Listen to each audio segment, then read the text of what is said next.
Good evening. We're going to talk a little bit about the root beer game simulation on the slides here for the evening. So basically, what it was a simulation of a supply chain, and we all had different parts as far as in the supply chain we all played. So it was quite interesting. So we had a few questions we had to answer to. So on the next slide, I'll cover the questions that were asked.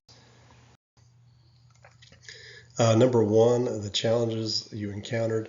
I have to say that the main challenge that was encountered was the fact that there was no information given as far as there was no communication between the other areas of the supply chain. So you're kind of like throwing an arrow in the dark to try to figure out what was coming up next, and it led to what mine was a complete disaster.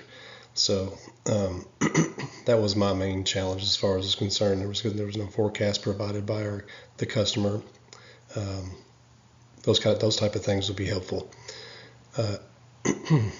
My perspective on what caused the challenges, basically what it was,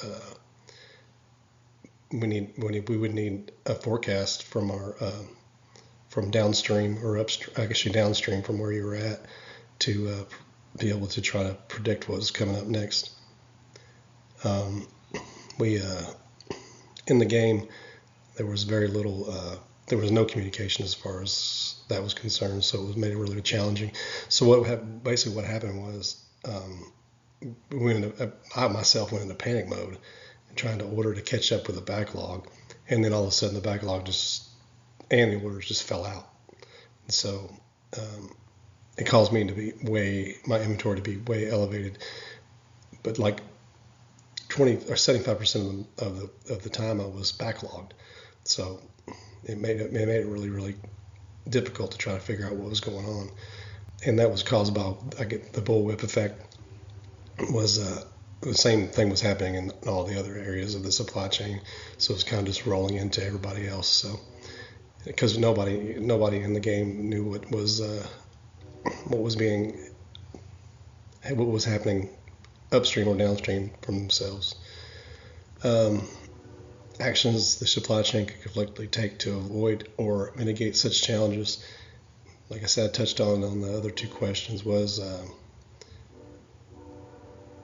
communication. I mean, provide a forecast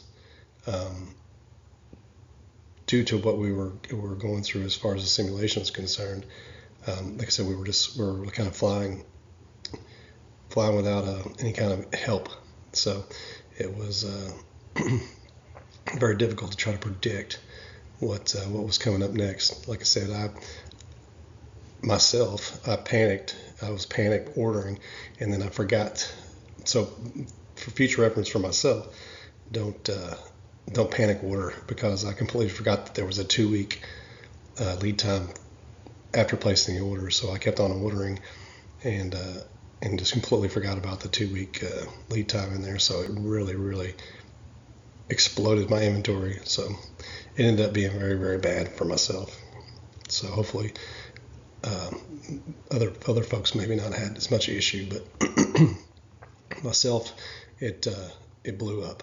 So overall, it was a good learning experience, something to take into account when you're going forward in your career, to make sure that you communicate with your vendors and your customers alike, to try to mitigate as much of this as possible. So I enjoyed doing it. It was interesting, like I said, and that was my take on it. So thank you. Have a good night.